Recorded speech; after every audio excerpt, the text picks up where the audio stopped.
que era muy difícil destacar, entonces como que se me mezcló todo y tuve una crisis bien fuerte de salud mental. MBA de Harvard, inversionista en Shark Tank México, miembro de la Junta de Arcos Dorados, ejecutiva de Google, socia de SoftBank. Pero ¿por qué dice que los emprendedores más inteligentes actúan como sommeliers en lugar de meseros? Después de Harvard, rodeada de la élite mundial, tocó fondo mentalmente. Que te despidan yo creo que siempre es horrible, ¿no? Es horrible porque económicamente tienes un problema, pero además te pega en la autoestima. Después de que SoftBank la despidió, descubrió la única regla de inversión que los multimillonarios no quieren que conozcas. Que a veces lo que puede parecer como un gran problema y algo muy doloroso, también puede traer grandes cosas que antes no te hubieras atrevido a hacer.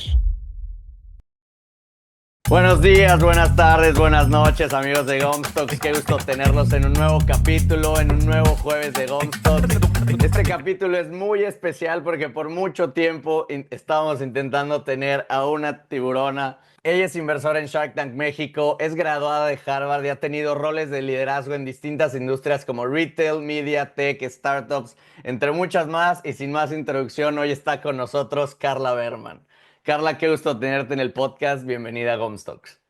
¿Cómo estás, Sebas? Todo muy bien, estamos en Boston. Yo estudié y vivo aquí, una ciudad que conoces muy bien. Mi Entonces, primera hija nació en Boston. en serio, Ah, sí. una bellísima ciudad. Nada más el clima no nos ayuda siempre, siempre tanto. Pero seguro es un lugar que recuerdas con mucho cariño. Y para arrancar, me gustaría que nos platiques un poquito de tu paso por Harvard, que ahora ya eres miembro del board de Harvard Latinoamérica, pero tu paso por Harvard al hacer tu MBA algunos años atrás. ¿Cómo fue?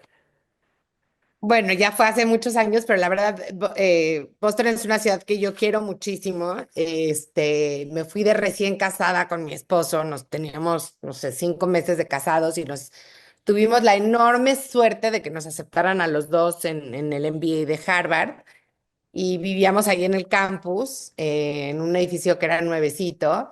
Y bueno, tengo recuerdos increíbles de Harvard, aprendí muchísimo, me divertí muchísimo. Mi primera hija nació 10 días después de que me gradué y también es una ciudad que tuvo una depresión muy fuerte al principio, se me mezcló como un duelo que tenía ahí como mal elaborado con el clima increíble de Harvard, que de Boston, que anochece a las 3 de la tarde, con llegar por primera vez a un lugar donde yo siempre había sido la mejor alumna en donde me paraban, ¿no? O sea, era la mejor alumna de mi primaria, mi secundaria, mi prepa, mi universidad, y de pronto llegar a un lugar donde eres absolutamente promedio y me di cuenta a los 10 minutos que llegué que era muy difícil destacar, entonces como que se me mezcló todo y tuve una crisis bien fuerte de salud mental, la primera que tuve en mi vida.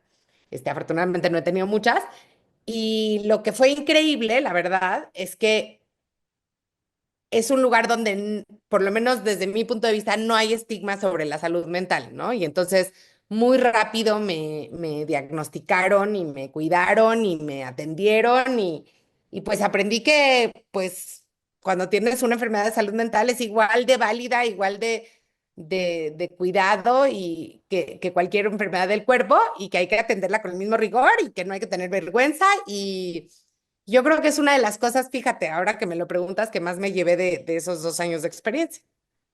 Sí, Boston es una ciudad compleja. Llegas a la élite académica, nadie, o sea, todo el mundo está compitiendo a un nivel muy alto todos los días, las 24 horas, no importa si es domingo, si es sábado, es muy exigente. Estamos de acuerdo. Has trabajado en consulting, media, tech, retail, consumer, pero tú empezaste como reportera. ¿Cómo fue Sí. tu primer trabajo y ese taller de redacción que, por lo que entiendo, fue un tipping point muy grande en tu carrera? No sé si fue, o sea, fue una cosa un poco como de juego en la universidad donde me apliqué al periódico Reforma, que, bueno, sigue siendo el mejor periódico en México, aunque creo que antes los periódicos tenían una importancia mucho más grande. Y me hice reportera y fue increíble. Para mí, siempre me han gustado los medios, siempre me ha gustado comunicar y aunque mi profesión es pues, ser ingeniera, me di cuenta lo importante que es saber comunicar de manera asertiva, concisa, clara, ¿no? Entonces, sí, la verdad le agradezco mucho a la vida esa oportunidad. O sea, después de que llegaste a Harvard, ¿hubo algunas cosas que te hicieron sentido en cómo comunicar, en cómo vender? ¿Qué fue de lo que te llevaste más de tu MBA en conectándolo con lo que ibas haciendo en tu carrera en esa etapa? Mira, yo creo que estudiar una maestría cuando ya eres adulto, o sea, pues yo ya tenía más de 22 años, es un lujo que muy poca gente se puede dar, porque es en general dejar de trabajar 2 años o por lo menos una maestría de tiempo completo e invertir realmente en ti. Y creo que a- hay muchos mitos alrededor, mucha gente cree que, bueno, si no tienes el dinero no lo puedes hacer, lo cual es totalmente un mito, porque la mayoría de la gente que estudiamos, por lo menos en mi escuela, el 70%, incluyéndome a mí, tienen un porcentaje de algún tipo de ayuda financiera. En mi caso, yo tuve una beca del 40% y además un préstamo con condiciones increíbles. Nunca he vuelto a tener un préstamo con esas condiciones. eh, Auspiciado por la universidad y además un préstamo del Banco de México que también tenía unas condiciones increíbles. Entonces, a lo que voy es, no es que sea un lujo en el sentido financiero, aunque evidentemente también, porque tienes que poder acceder a mucho dinero que después vas a poder repagar, pero también es un lujo de poder dejar de trabajar y dedicarte a ti, ¿no? A tu cabeza, realmente, a enriquecerte. Eh, y para mí fue espectacular eso, ¿no? O sea, lo volvería a hacer 100 veces. Y luego la vida se pone complicada, tiene uno hijos, etcétera, etcétera. Yo siempre pensaba que ya cuando fuera más grande iba a estudiar otra carrera, pues ya, se vuelve uno también un poco más flojo, yo creo. Eh, pero creo que la mejor, siempre que me preguntan, ¿no? Por Shark Tank, ahora me preguntan muchísimo, ¿cuál ha sido la mejor inversión que has hecho? Y sin duda alguna para mí ha sido mi educación, que fue una inversión en todos los sentidos, porque fue una inversión de tiempo, pero fue una inversión de dinero que tuve que pagar, ¿no? También. Y creo que invertir en la educación de uno mismo tiene que ser siempre la mejor inversión. Hace poquito estuvimos con Andrés Insunza, que es médico cirujano por el TEC de Monterrey, está haciendo su maestría justo en Harvard en análisis clínico, si no me equivoco. Y en el podcast discutíamos de un poco los misconceptions del mexicano al aplicar a estas universidades de élite, que era ok, si yo no tengo el dinero, pues no aplico, pero pues no aplico porque no tengo el dinero. Entonces es, a ver, ya aplico. Y si me aceptan, ya tengo esta carta para llegar con todo el mundo de que, bueno, voy a hacer esto, de que échame la mano. Él fue ganador del Premio Estatal de la Juventud por Guadalajara y así pudo empezar a financiar un poquito Harvard. Tuvimos Sí, a... o sea, estas universidades tienen esta fama de que está llena de ricos herederos.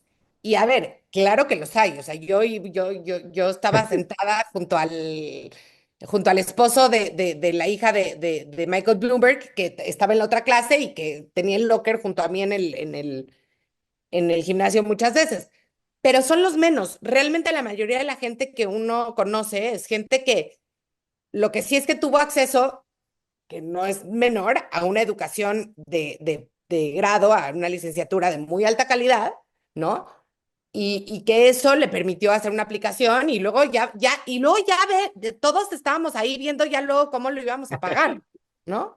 Justo. Quiero saber tu punto de vista. Angélica Castellanos, la CEO de Bitso, también se graduó de Harvard y ella decía, primero váyanse a trabajar y luego hacen una maestría. ¿Tú qué opinas? Después Sí, de graduarse. absolutamente. A ver, en los MBAs en general, la mayoría te exigen, o por lo menos, como dicen los gringos, de strongly encourage, ¿no? ¿Cómo se dice? Te recomiendan fervientemente que trabajes por lo menos 2 años de tiempo completo, además de lo que hayas trabajado en la universidad, porque en México casi todos trabajamos desde la universidad. Y creo que sí es bien importante. O sea, yo hay muchas clases que creo que me hubieran servido más incluso si hubiera tenido 3, 4 años más de experiencia de trabajo. Ahora, claro que el costo de oportunidad de dejar un trabajo cuando ya vas subiendo se vuelve cada vez más grande. Entonces hay esa particularidad. Y en particular para las mujeres se ha encontrado que es mejor hacer, no sé si sea mejor, pero como las mujeres siempre digo que tenemos esta inconveniencia biológica, ¿no? De que pues los años que están buenos para tener hijos son relativamente jóvenes, ¿no? Entonces, para las mujeres muchas veces lo que pasa es que pues ya que te tienes hijos, se vuelve más complicado, ¿no? Ahora sí, pues tienes que planear, ok, me voy a ir, pero ¿quién me lo va a cuidar? Pues me llevo a alguien, me llevo a mi mamá, le pido a mi tía que me haga, o sea, se vuelve muy complicado. Entonces, sí, sí recomiendo trabajar, pero para las mujeres creo que también hay que pensar en cómo encaja esto en tu, digo, obviamente, como dicen, ¿no? Cuéntame tus planes y haz reír a Dios. Pero sí medio que hay que pensar cómo le haces para medio timearlo, ¿no? Sabemos que eres una vendedora nata y No, también... nata ¿No? cero, ¿eh? Cero nata. ¿En serio? Cero nata. O sea, a ver, sí, de chiquita yo creo que como todos los niños vendía yo bolitas de Choco Crispies que hacía en mi cocina, en la cocina de mi mamá, pero luego jamás en mi vida me concebí a mí misma como vendedora.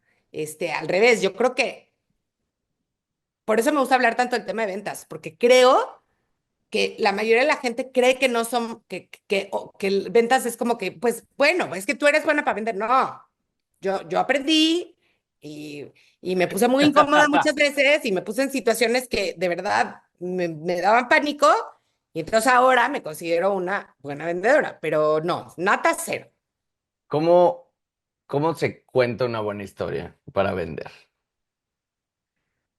Yo creo que una buena historia para vender se cuenta siempre desde los zapatos del protagonista, que siempre tiene que ser el comprador, ¿no? El otro día leí que Manuel Arango, este gran empresario mexicano, dice, hay que vender lo que te quieran comprar, no lo que tú quieres vender, Sí. ¿no? Y es cierto, y en ese sentido creo que si tú no entiendes bien por qué lo que tú estás vendiendo le va a mejorar la vida, el trabajo, el día, a la persona que te lo está comprando, vas a fracasar.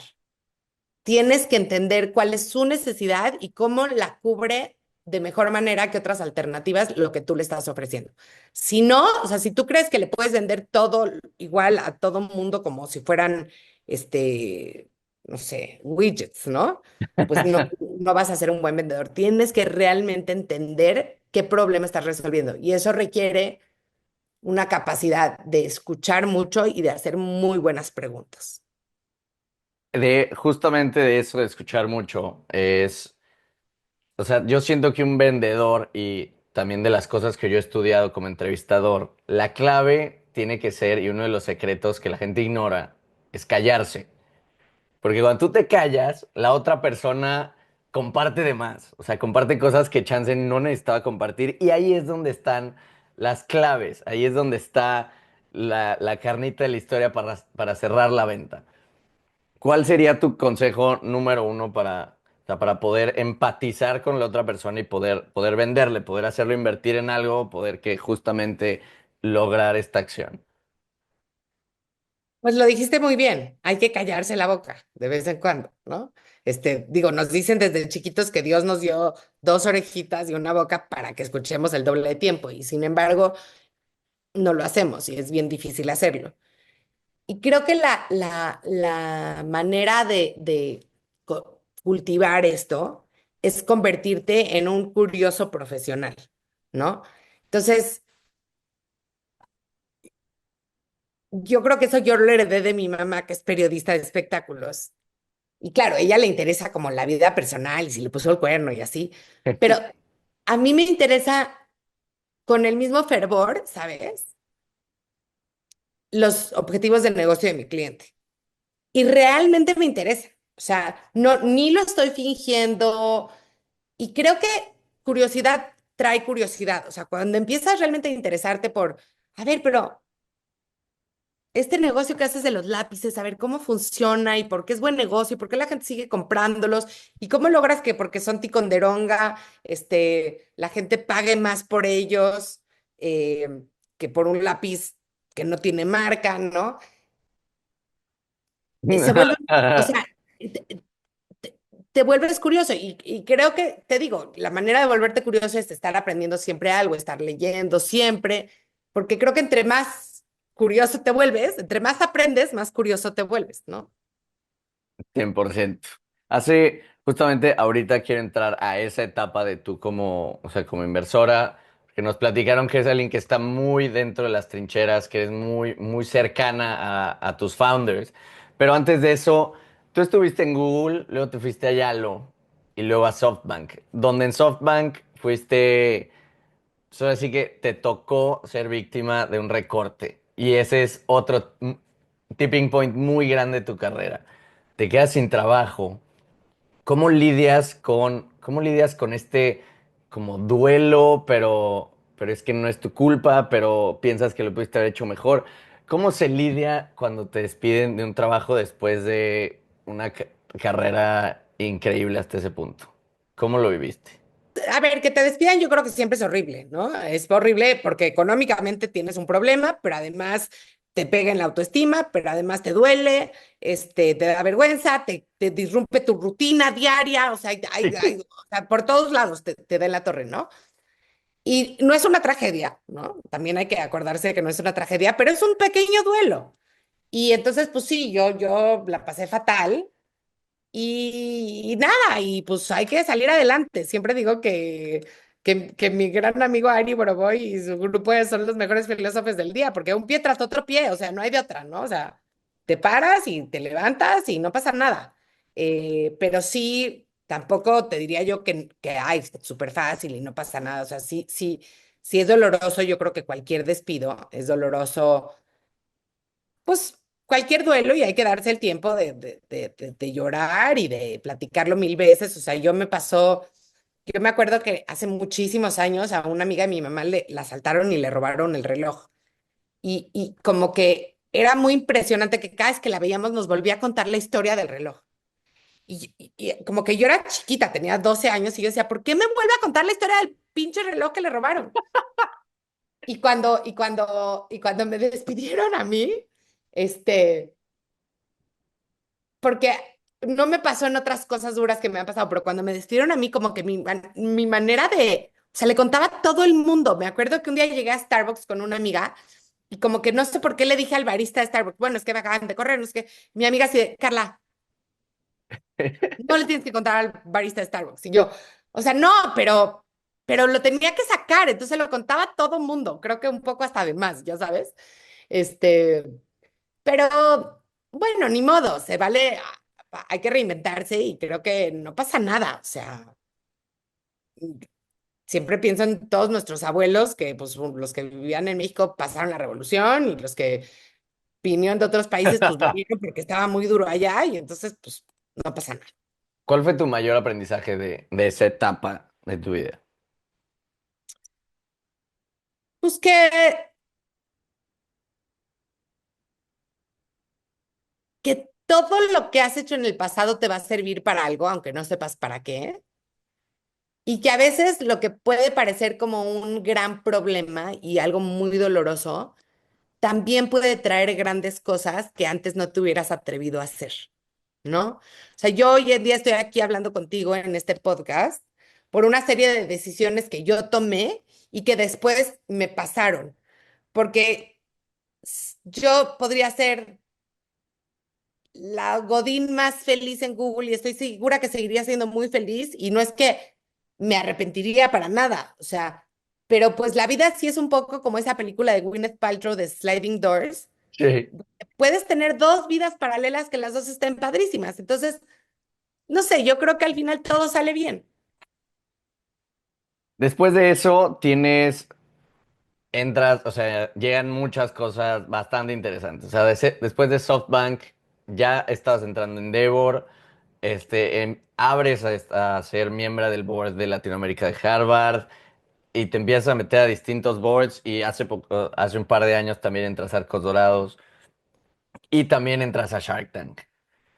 ¿Cómo te contaba antes que conocíamos a Roberto y a David, dos de tus pupilos, y platicamos muy cercanos con ellos? Hace poquito vinieron a Boston y los recibí en mi casa porque iban a hacer un pitch. Y yo aprendí muchísimo de ellos como, o sea, como emprendedores y como personas, porque ellos son más grandes que yo, en especial David. O sea, yo creo Roberto me trae 7 años y David me ha de traer unos 13 años. Dos personas súper increíbles, su work rate era impresionante, o sea, yo me levantaba y los dos ya estaban metidísimos. Cuéntanos cómo es que después de SoftBank empiezan a pasar cosas buenas después de un par de meses y llegar a Shark Tank.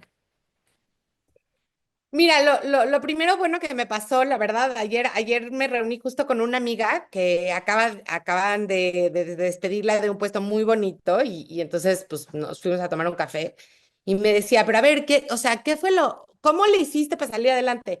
Y chistosamente no fue nada de lo que parece, ¿no? O sea, ni el board, ni Shark Tank, ni nada. O sea, fue que yo hablé al colegio de mis hijas que fue mi colegio también, y es un colegio que tengo muy cerquita a mi corazón, y les dije, por favor, denme chamba para dar clases en prepa. Por favor, se los pido. Me dijeron, híjoles, pero el programa, no sé qué, no sé qué. Les dije, no, es que no me estás entendiendo. O sea, neta, necesito que me den la chamba. Y la necesitaba, porque yo necesitaba tener una rutina, ¿no? Entonces entré a dar clases a la prepa de mis hijas iban en secundaria todavía, y la neta es que eso fue para mí lo que me sacó de mi crisis, porque pues ahora me tenía que despertar 2 veces a la semana, a las 7 de la mañana, para llegar a mi clase, tenía que preparar mi clase, tenía que luego trataba de hacer un post en LinkedIn de mi clase, ¿no? Que pues igual a nadie le importaba, pero yo como que dije, a ver, este es mi horario. Y me relacionaba con más gente, ¿no? Tenía una rutina, tenía fuerzas que aprender, porque dice que la mejor manera de aprender es enseñar. Eh, y te prometo que, aunque solo lo hice un semestre, porque luego se me vino la vida encima, gracias a Dios, es de los semestres más felices que he tenido. Y ¿sabes? No era dar clases en la super universidad de renombre que iba a poder poner en mi super currículum, ni necesariamente los alumnos estaban tan interesados en mi clase, porque pues en tercero de prepa, por más que esté buena la clase, tienes ya otras cosas en qué pensar. Eh, Ni era una audiencia de, no sé, 400 personas, eran 20, pero también me di cuenta de muchas cosas. Me di cuenta que me gusta hablar en público, que me gusta enseñar.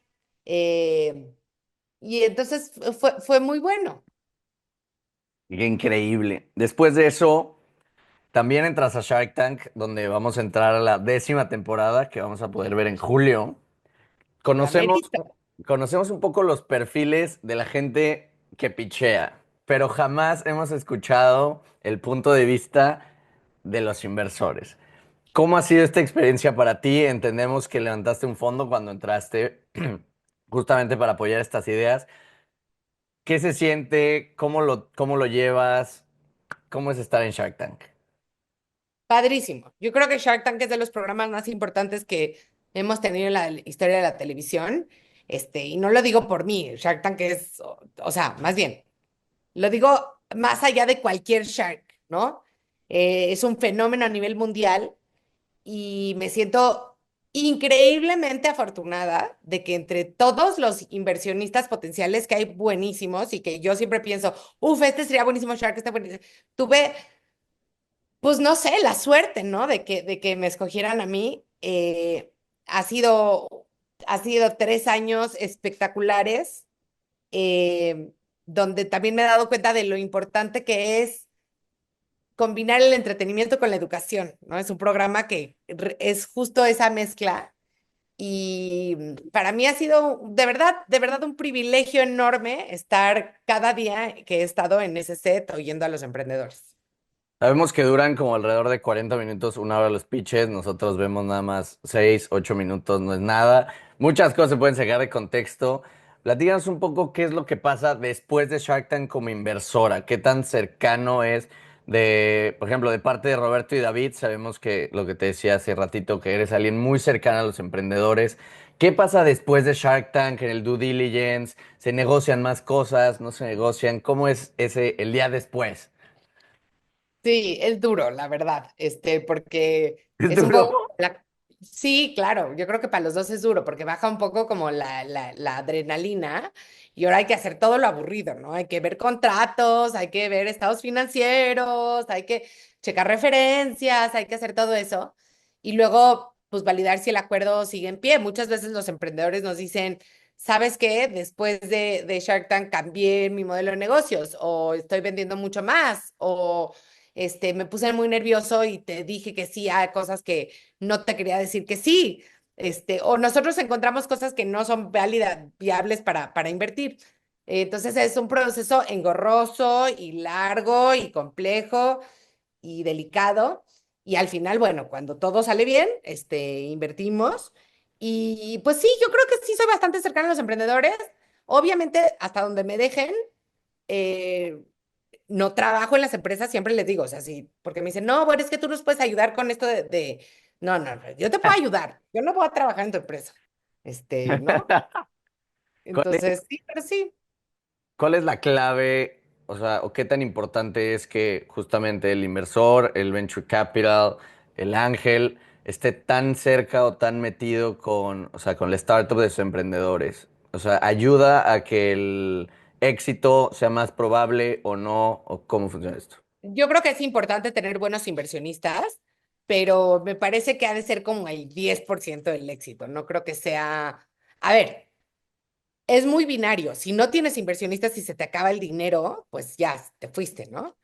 Pero una vez que ya, o sea, la diferencia entre un buen inversor y un mal inversor, me encantaría pensar que es mucho más, pero yo creo que solo es el 10%. O sea, la mayoría realmente es el equipo, eh, es el producto y sobre todo el equipo, la neta. El, hace poco hablamos con Vincent Esperanza, el director de Endeavor México, que lo conoces, y le conté que yo había identificado un problema en especial aquí en Boston. O sea, con mis amigos que tienen startups no solo en México, en Costa Rica, en Latinoamérica, en Centroamérica, pero en especial en México es que con los emprendedores que conozco, su primer levantamiento de capital no había sido de alguien nacional, no había sido de un mexicano. Como si el mexicano no confiara en el mismo mexicano. Y hablamos que hay un problema también en el círculo de las startups en México, que, ok, tienes la startup, levanta dinero, empieza a hacer lana, le empieza a ir bien, empieza a crecer, pero falta el último eslabón que es el exit, la venta o la salida a bolsa. ¿Qué opinas que le falta al ecosistema emprendedor en México para que pueda cerrarse este círculo y pueda empezar, bueno, que pueda acabar de explotar este ecosistema?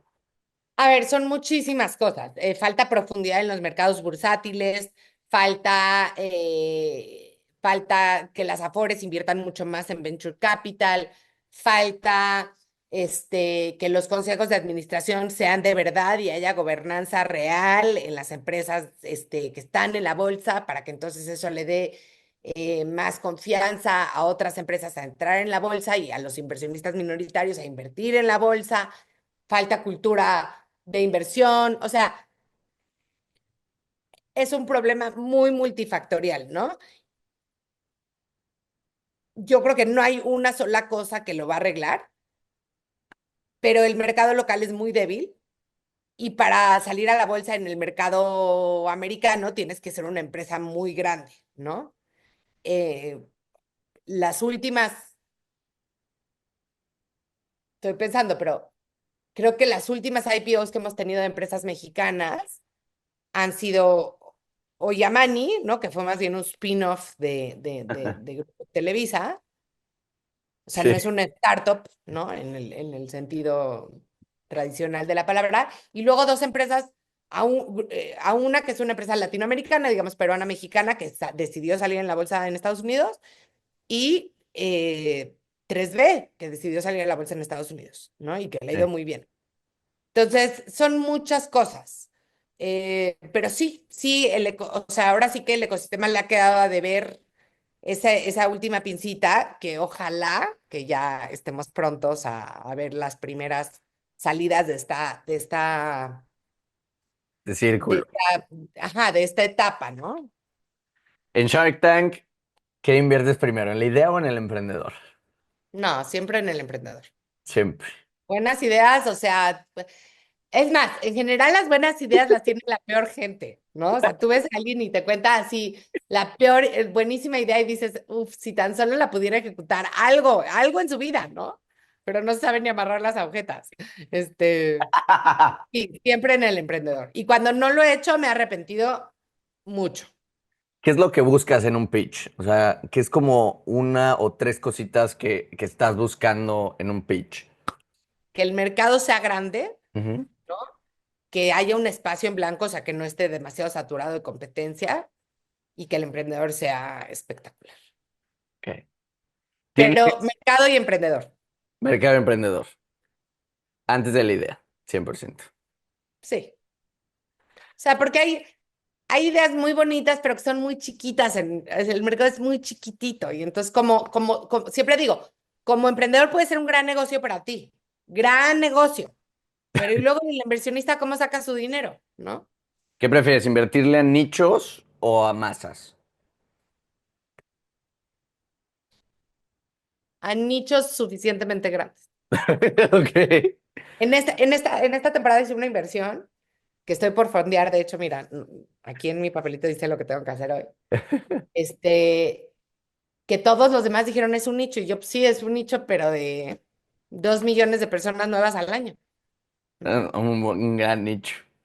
Uno de tus pupilos, justamente Shark Tank, nos contó que tenías una filosofía muy interesante, que es la de meseros contra sommelier. ¿De qué se trata? No me quiso decir nada, me dijo, tú pregúntale a Carlita esto, que ella te lo cuente todo. Y, bueno, está bien. A ver, yo creo que en la vida, como vendedor, puede ser o mesero o sommelier, ¿no? Y cada uno tiene sus ventajas, pero yo creo que los mejores vendedores son sommeliers y no meseros, Ok. porque, porque no van a hacer lo que o sea, tenemos esta falsa idea de que el cliente siempre tiene la razón y no es cierto.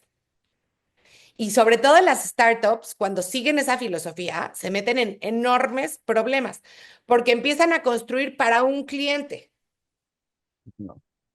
y entonces eso no escala. Ok. ¿Quién te dijo lo de mesero y sommelier? Roberto Peña Castro. Ah, muy bien, sí, muy bien. Ayer le marqué a David y a Roberto y le dije, voy a estar mañana con Carlita. Y me dijeron, ¿de qué? Pregúntale esto. Y le dije, pero dime. No, no, no, no, no, no te puedo decir. Pero está muy buena, Sí, súper interesante. Siento que cambiarías algo de tu camino so far. no. A mí me ha pasado solo una cosa mala en mi vida, que es que se me murió mi hermano, porque todo lo demás se puede reparar. Y nada, pues también me di cuenta que la tragedia es bastante universal y que todos tenemos en nuestra vida algo horrible que nos pasó. Y si no les ha pasado, prepárense porque todavía no conozco a nadie que la libre. Pero de ahí en fuera, la verdad es que nací en una familia llena de amor, donde priorizaron la educación por sobre todas las cosas, donde además ser mujer nunca, nunca fue un tema, que ahora me doy cuenta de lo privilegiada que fui en ese sentido también. Me casé con un hombre que siempre digo que le encanta que yo sea la flor y él es la tierrita de la maceta, y no lo digo en ningún sentido más que en el sentido de que la flor no sobrevive sin la tierra, ¿no? O sea, los nutrientes, pero él no quiere, o sea, ¿sabes? Le fascina que yo me fascine brillar y así, y él está ahí. Tengo 5 hijas maravillosas y siempre he tenido trabajos que me han divertido muchísimo y que no puedo creer que cada vez me divierten más, ¿no? En Shark Tank me preguntó alguien, ¿qué harías si el dinero no fuera un issue, ¿no? Porque pues claro que yo trabajo por dinero, evidentemente, ¿no? Pero me quedé pensando y dije, en este momento de mi vida, creo que haría lo mismo. Lo cual me parece que muy poca gente puede tener ese privilegio. Entonces, no, me siento muy, muy afortunada. Para ti es muy importante vivir el momento y estar presente. ¿Qué significa para ti? A ver, fíjate, esta es de esas cosas que yo aprendí de Hábitos Atómicos, que es de los pocos libros, la verdad, estos libros como de autoayuda slash negocios me chocan, pero ese me gusta, es de los poquísimos que me gusta. Y Hábitos Atómicos dice una cosa de que si tú como que dices mucho lo que quieres ser, te conviertes en ello, ya sea porque empiezas a decir, a ver, tienen este ejemplo, ¿no? De una mujer que quería bajar muchísimos kilos porque tenía sobrepeso. Entonces decía, a ver, yo no soy una persona saludable, pero si fuera una persona saludable, ¿no? ¿Qué haría ahorita? No, pues ahorita, pues entonces tomaría las escaleras en vez del elevador o me tomaría el agua sola en vez de la Coca-Cola o lo que sea. Y que así, nada más haciendo eso, bajó, ¿no? Entonces yo siempre digo que a veces cuando estoy muy ofuscada, digo, a ver si yo no soy buena mamá, pero si yo fuera buena mamá, ¿cómo abordaría este tema, no? Y es muy poderoso. Y la otra cosa que dice es que cuando tú le dices a la gente, voy a correr un maratón, ¿no? O este, lo que sea, ¿no? Y voy al gimnasio, Estoy, voy a comer mejor, estoy voy a... construyendo esta empresa o lo que sea, realmente como que te obligas a rendirle cuentas a los demás y a ti misma. Y ese hábito, el de estar presente, oh, ya tiene, perdón. También tengo muchas distracciones en mi vida, lo cual es parte del problema, ¿no?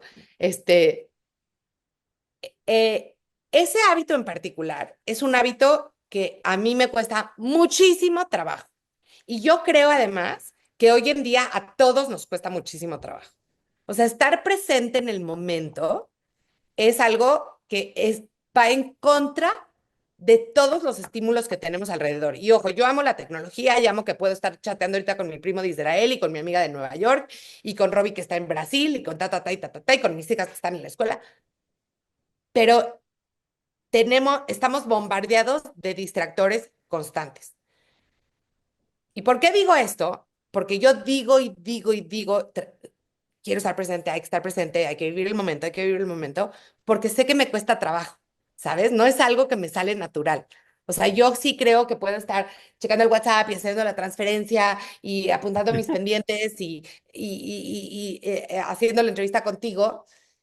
Y hace un par de días, creo que el día de mi cumpleaños, de hecho, me pasó algo que, ¿no? Así me chocó.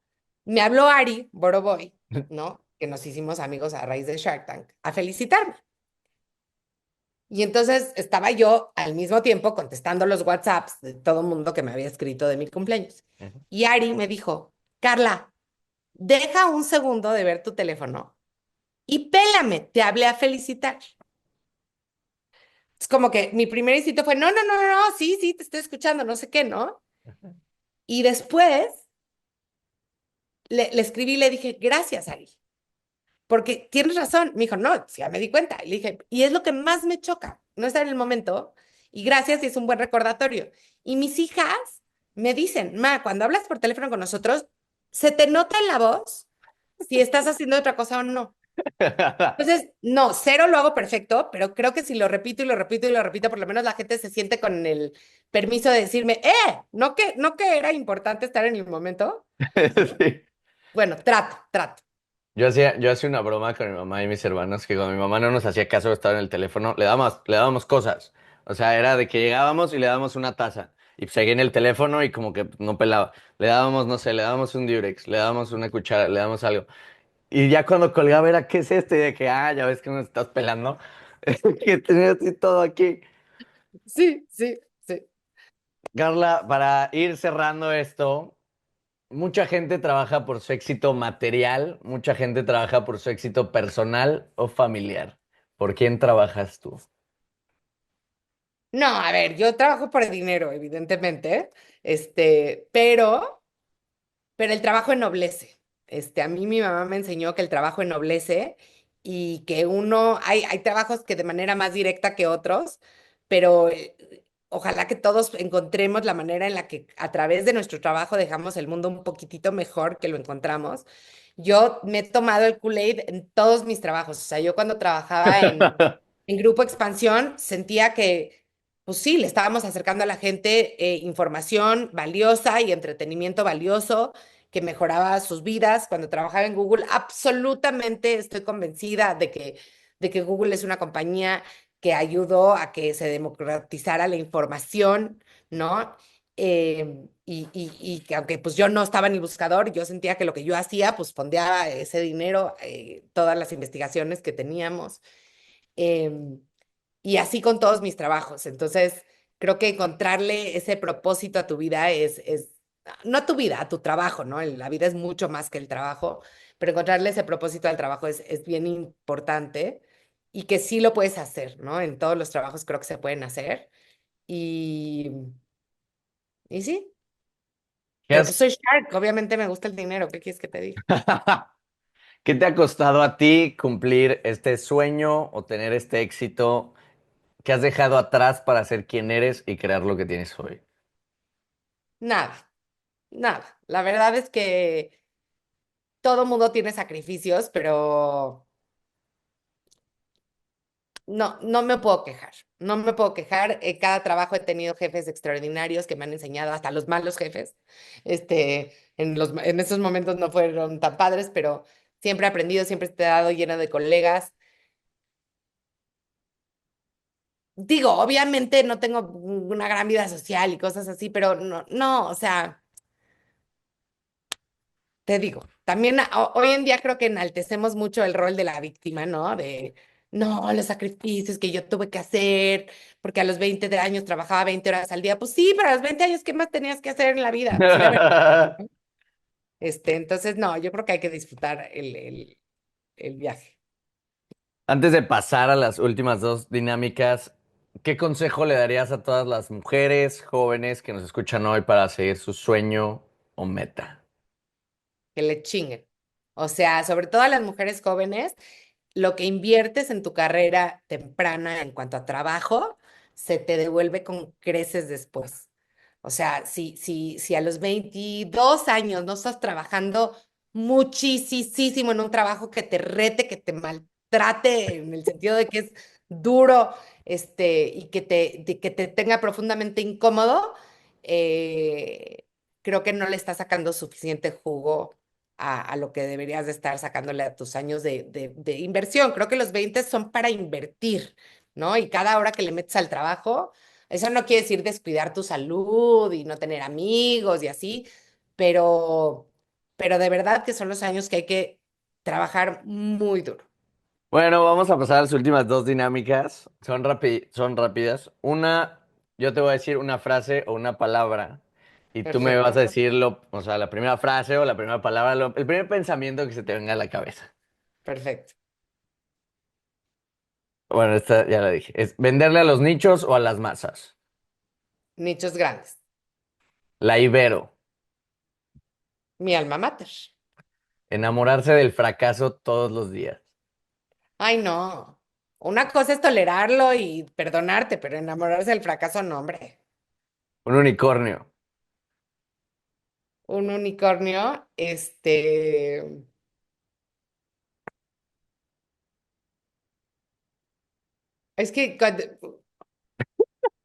sabes que yo pienso en los unicornios de mis hijas. My Little Pony, Está bien.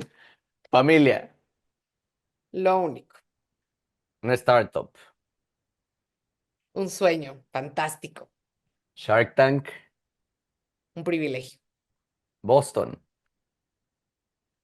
una ciudad que me dio muchísimo. Consulting o investment banking. No, consulting, ¿Y cómo te gustaría ser recordada? como alguien que dejó su familia, su comunidad y la gente que tocó un poquito mejor de lo que los encontró. Mil gracias, Carla. Vamos a pasar al sobre. Es el del Gomstock 52. Como te decía antes de empezar, esta pregunta se pasa de invitado a invitado sin que yo, el host, la lea. Yo no la puedo ver, la mandan y mi equipo se encarga de ponerla en un papel y no me dejan verla nunca. Entonces, estas preguntas van siendo, pueden ser de todo, desde filosofía, desde filosofía de vida, desde la carrera, de los negocios, de, no sé, ha habido de mil cosas y te va a tocar hacer lo propio para nuestro siguiente capítulo. Buenísimo. Esta viene de nada más y nada menos que de Vincent Esperanza. Ay, mi Vincent querido. Si te volvieras a ver con tu yo de 18 años, ¿qué acción tuya le contarías que te llena de orgullo haber realizado? Le diría que aunque no lo crea, tuve 5 hijos, o bueno, hijas, y que no dejé de trabajar, porque ese era mi gran preocupación de chica, que cómo le iba yo a hacer para tener la familia que yo quería, que ni siquiera era de 5, era de 4, o sea, quería tener 4 hijos, pero no quería dejar de trabajar. Y sobre todo no quería tomar como un camino, este, Paralelo. irme por la tangente, ¿no? O sea, realmente quería tener una carrera en lo que yo consideraba el tronco de los negocios, ¿no? O sea, no, de repente las mujeres tenemos esta tentación de, bueno, pues ya está muy pesado, entonces voy a tomar un path como más women friendly y así. Nunca he tomado el path women friendly. Creo que es una trampa. Y haberlo logrado, este, creo que sería un gran orgullo. Y la otra cosa que le diría es que te van a pasar cosas feas, feas, feas, feas, pero que tienes la fuerza adentro para salir adelante y que, como dice mi gran amiga Blanca Juana Gómez Morera, que la deberías de entrevistar, la vida quita mucho, pero da más. Y yo creo que esas dos cosas le diría. Wow. Eso es muy cierto. A veces no entiendes por qué Dios hace las cosas. O sea, no entiendes. Solo Él sabe. El otro Por día, jodido. O sea, la literal, verdad, güey, o sea. el otro día nos pasó aquí en Gomstocks que llevamos buscando al CEO Y de... mira, déjame te enseño para que veas, o sea, mi única foto en mi escritorio, mi hermano. O sea, aquí está todo el día conmigo. Qué belleza. Sí. Y es la única que tengo, o sea, tengo muchas fotos ahí atrás y así, pero aquí es mi única foto. Siempre, siempre a tu lado. Siempre. Es Carlita, muchísimas gracias. Nada más para cerrar, antes de justamente hacer el último cierre. Desde Boston, Nueva York, toda la gente que nos escucha en más de 50 países, Wow. casi todos emprendedores. ¿Qué les dirías a todos estos, los que estamos aquí en la cuna, los que salimos al hostel, en especial en Boston, a competir a la élite, pero en especial a los mexicanos y a los latinoamericanos? ¿Qué consejo les dejas? Yo creo que si un mexicano está estudiando en una universidad en Boston, en Nueva York, en California, etcétera, tienes que darte cuenta, como dice Seinfeld, ¿no? Lo dijo en su discurso el año pasado en Duke, del enorme privilegio que tienes. Y no ver eso como algo malo. Decir, me gané la lotería, ¿ok? Ahora, ¿qué voy a hacer con esa lotería que me gané? Y que bueno, que aquí en México los necesitamos, que vayan, aprendan muchísimo y que después vengan para acá, porque México está lleno de oportunidades y necesitamos a nuestros mentes más brillantes. Pues Carla, muchísimas gracias por venir con nosotros a Homestox. Y fue un gusto, me encantó. Muchas gracias por ser tan abierta, tan friendly. O sea, me sentí como si te hubiera conocido toda la vida. Estuvo increíble. Gracias por todo el conocimiento. Y gracias a todos por escucharnos una semana más en Gomstocks. Gomstocks presentado por emprendedor.com, donde pueden ver las mejores historias y el Lonely Chapter de personas como Carla. Y como siempre, muchachos. Acuérdense de inspiren y déjense inspirar allá afuera. Les mandamos un abrazo y gracias por acompañarnos en este nuevo jueves.